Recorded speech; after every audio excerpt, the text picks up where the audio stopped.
Everyone, Lesley Myrick here, interior designer and Nancy's associate coach. Today is, what day is it? Wednesday. It's Money Management Day with the fabulous Megan Dahle. And we are talking about, is your revenue stuck under a hidden ceiling? And this topic is very intriguing to me. Megan, say more. Oh my gosh. We all think back to the time, and I'm sure many of you are here, where it's just you. It's just you and your business, right? And you have to do all the things. You have to go out and find the clients. You have to serve the clients. You have to take care of your business. You have to take care of all of these things. And you're going boom, boom, boom. You're ping-ponging to all of these different activities. And so That's what it feels like, ping pong. yeah. And so you have a capacity, right? Like you as a person, there's only so many hours in the day.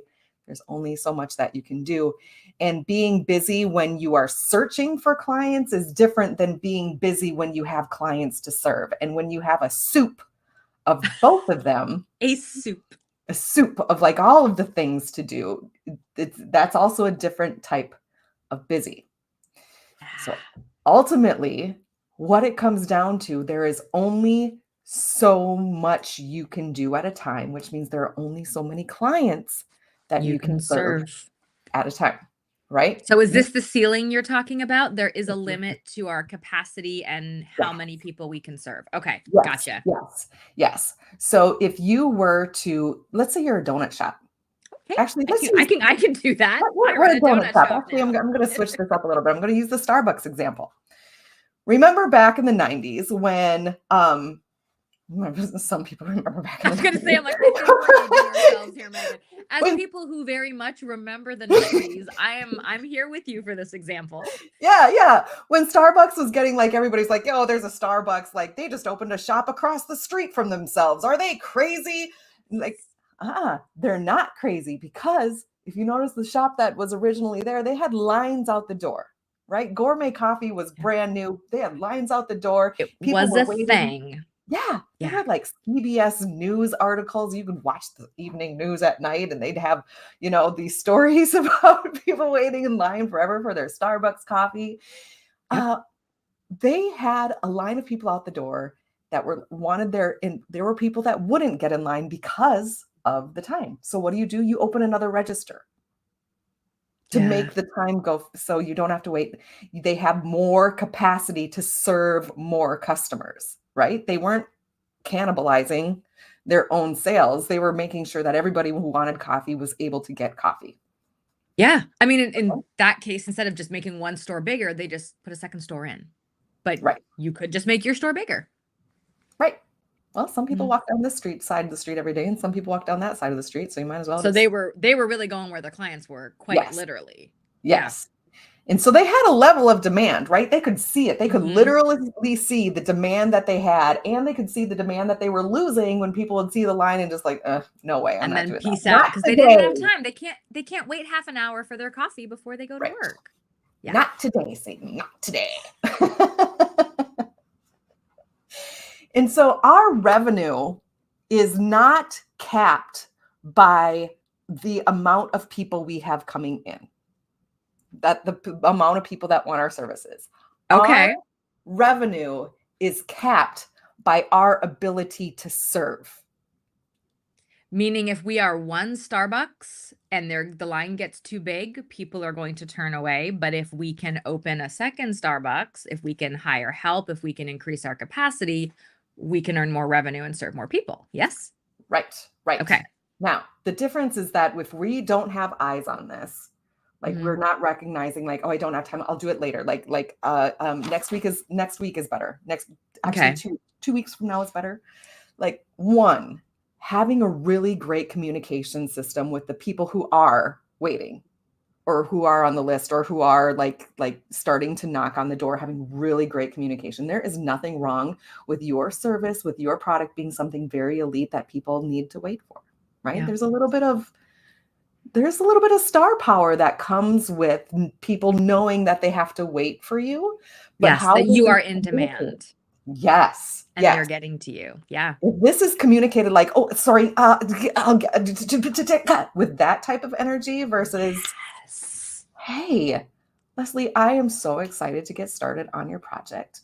However, I have 3 projects in front of you, and I want to make sure that this is the best project for you. And in order to get the full Megan Dahle experience that you are paying for, we are going to start your project 6 weeks from now. Right? There's a different type of authority and energy that comes with it. I love how you said that, Megan. That was like confident and clear, and it was not apologetic at all. It was acknowledging you're here for something. I'm going to give you that thing and knock your socks off at the right time. You need to wait in line, essentially. Yes. Yeah. Yes. Yes. So first stepping into your authority. And at the same time, if you're so we've talked about like you have a lot of sales and your capacity to take care of them is smaller than what you have for people who are demanding it, which is totally fine. That just means that your revenue, the ceiling for your revenue is what you are able to get across the line. Is your capacity, is what you're able to take on. Yes, that's it. That's it. Now, obviously, there are levers that come along with that. If you have people that are waiting, if you have a lower capacity than what you have for sales, that means that your pricing might also have some room for increasing.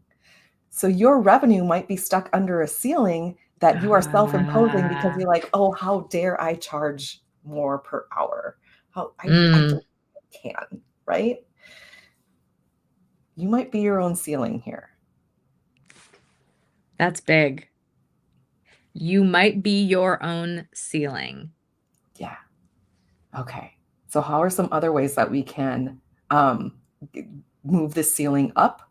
Do you have to be doing all the work that you are doing behind the scenes, whether it is your bookkeeping or your email or even talking your expediting or even your sales, talking to the clients that want to come in and going over the contracts or going over samples or going over selections, whatever it is. Do you need to be that person? So when you hire, I've heard this phrase of like, is your hire paying for themselves? Well, sometimes the answer is no, because they're not doing things that are revenue generating. But if they are taking something off of your plate so you can go and make your hourly wage, by all means, bring somebody on so that you have more capacity to do what your magic is. I like that you said that, what your magic is, because I think when you said this initially, I know there's designers listening going, well, no, but I have to do it. I can't afford to hire it, or I'm better at this, but that it's in itself is a ceiling when you cannot delegate and let go and really just focus on your magic, the role in your business that only you can do. If you've read The Big Leap by Gay Hendricks, he talks about your zone of genius. Your magic, your zone of genius. What is your magic that you bring to your business? And other things can and should be outsourced so that you can be the genius, the magic. Yeah. And increase your capacity. I like this. Yes. Yes. And I find that the thing here is like we hold on so much to the how, right? Like oh, I'm bringing somebody on and I want them to do it just like this. What you probably really want them to focus on is the outcome, right? Like this is by the time you're done with this project. So this is what really helps people hire their first bookkeeper, right? When they can understand their books and when they know what they need to be able to see at the end, and then take it to a bookkeeper, a professional that knows what they're doing and says, I need to see not only my financial statements, but I also want to see a future cash flow. And this is how I want it presented to me in this manner, in this tempo. I want it quarterly. I want it monthly, whatever that thing is. Like if you can say what it is that you want at the end, you are able to coach a person through 3 or 4 iterations of that, 3 or 4 months or 3 or 4 projects and be like, okay, this is what was right. And this is where it missed the boat. So that you're coaching them to become somebody that you can really, really trust so that you don't even have that extra tickle in your brain. Like, oh, are they doing it? Are they doing it? Are they doing it? You're like, I have good people that take care of this for me. Yes. And I like that you said to let go of the process a little bit. Of course, there need to be conversations about that. But if you can hire smart people who are really good at what they do and focus on, here's the deliverable, here's the outcome, You like the tickle. I love the way you said that. It is like a little nagging, like an itch or a tickle in your brain where you're like, there's this thing that I'm still worried about, even though I'm paying someone else to do it. It's just, it feels so good to me. And this is a scary step. And I want to acknowledge that starting to outsource, starting to raise that ceiling is a lot of mindset work and a shift because we've all started, most designers, most independent business owners, we're bootstrapping this. We're doing everything. We're the janitor, we're the CEO, we're everything in between. So getting to a point where your revenue is stuck, this is crucial to let go of the tickles, those little like itchy thoughts and annoying nagging things, and trusting that the person you hired will get you to that outcome, even if you're not in control of the entire process. Oh, I don't like not being in control, Megan. That gives you like the You itches. felt that right Like, there? That's such good advice because I would say the majority of designers are perfectionist, control freaks, and I'm raising my hand here. I'm not, Hey, not you throwing know what? shade. Be a control freak. Be a control freak about the outcome, right? Like you are not going to let a bad design out the door. No Of way. course not. So you have a review process, right? You're not gonna like you're not gonna let bad stuff out the door. Control the outcome, not the how. Wow. Control the outcome, not the how. That's valuable. Thanks. Yeah, mic drop. I like it.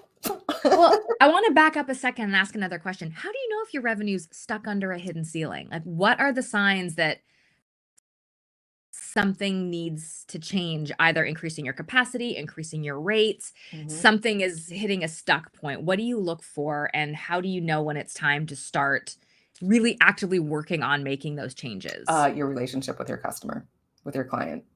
Like how is that going, right? Are your discussions with them reactive because they're coming to you, or are they proactive? If you have the space to be the proactive business owner, customer relationship, whatever person that you want to be, you're doing well, right? Like, Okay. however, if you are finding that you are stuck in spaces where you're constantly reacting to requests and you don't want to open your email because it's just going to be 5 more hours of work, and there's just so much to do, we need to find a way to extract you from that so that you can focus on just the outcomes. If there are that many requests, is it because you're not charging enough and that too many people are getting through the door? Or is it that you are saying yes to too many people and you just don't have the room to serve them? Because let's face it, right? Like you can't bill more than you are earning. Well, you could, but that's when we get into using the cash that was actually supposed to be used for something else, and you're using customer deposits way you shouldn't. It gets ugly, right? Like, so if your sales are outpacing what you are able to keep up with, that's when it's time to make a change. Okay. And that change is either increasing your rates, increasing probably your people to increase your capacity, or often both. Yeah. Or saying no to clients. I like that one too. Having boundaries, saying no. And I mean, we all know the clients we should say no to. There's a lot of our designers that reach out to me and Nancy on our business helpline that are in our Profit Insiders program. And I can just tell from their voice, they don't want to say yes to this client. And they'll go on and tell me the story and ask me this question. What do you think? Should I take it on? And my question back to them, I mean, my answer is just no, but that's not what I say. When I, coach back to them, it's, what do you want to do here? And almost always it's like you hear the deflation in their voice. We all know those clients that aren't the right fit. And I know there are times where it sounds like any money coming through the door is better than not having something. But if you want to talk about getting stuck and hitting capacity, when you take on those jobs that aren't a fit, you're going to lose your energy. You're going to waste time. You're going to be frustrated. You're going to lose motivation. That alone is its own kind of problem. So I think you're right. Saying no, having boundaries, making space to take amazing care and offer exemplary service to your current clients is the way to go, rather than saying yes to everything that comes in the door and hope that you can keep up with the flow. I get a lot of pushback on that, saying no to clients. I get a lot of pushback on that when frankly, mostly from men. But I'll never say no to revenue. I'll never say no to revenue. You're getting mansplained. Yeah, man, the cost of a bad client with the time being 3 or 4 times more, and then they nitpick everything on an invoice, and you end up discounting all of those hours anyway. And like what it's sucking the soul out of you. You can't get to your marketing plan that you've always wanted to do. You can't update all of your SOPs and hire the new person like you always wanted to do. Like all of these things that you want to do in your business take time, and those clients are going to suck it out of you. They're going to suck your soul right out of your business. It's true. Even if you might have some revenue coming in, there's a trade-off. And Yeah, it's not a good one. That's not the way to bust that ceiling, is just by taking on everyone that comes your way. Yeah. When you're sitting there asking yourself, do I even want to do this anymore? You know where that comes from? Bad clients. That's very true. That's saying yes to the wrong clients. Mm-hmm. Oh, this got deep. I love it. So basically, I got my coffee this morning. Cheers, my friend. That's how we start the day. See, Starbucks example. It's full circle now. We both got our coffee. Yeah. I love this, Megan. So if you're feeling stuck, if you are at capacity, something's got to change. Mm-hmm. Yep. Mm-hmm. And it might be saying yes to hiring. It might be saying yes to increasing your rates, your fees, and it might be saying no to things that are no longer a fit. Yeah. And all of these can be designed into your business, right? Mm-hmm. All of these things aren't just a cliff that you're going to jump off. They're all options, That's good. right? And you can take any options and start to extrapolate it into the future. What does that mean for my hours? What does that mean for my cash? What does done look like? Like we can plan and design for this. It's not just like okay, well, I guess I'm hiring. Here we go. Yeah. We'll see what happens. Oh, it's your start date. Yep. Oh, man. So, I mean, this is something that designers definitely often ask for support with. How can you help designers in this capacity? Is there a service you offer to support them with this? Tell us a little bit. I mean, you can see at the top, megandahle.com. Megan's website is an amazing resource. How can you help us, Megan, when we are feeling stuck? Help you see that future, right? Like we can get stuck in numbers and spreadsheets all day. And I'll tell you what, they're not helpful until you can like embody and feel like, and understand. Knowing is different than understanding. Yeah. So what I'm really good at is helping my clients understand what different future options look and feel like 6 months down the road, 3 months down the road. What do their resources look like? And put themselves in that future case of the 6 months. Where am I at for cash, for employees, and all of these things, and see and feel it. Does that fit? Does that not fit? Yeah. Am I just going to be in a bigger hole?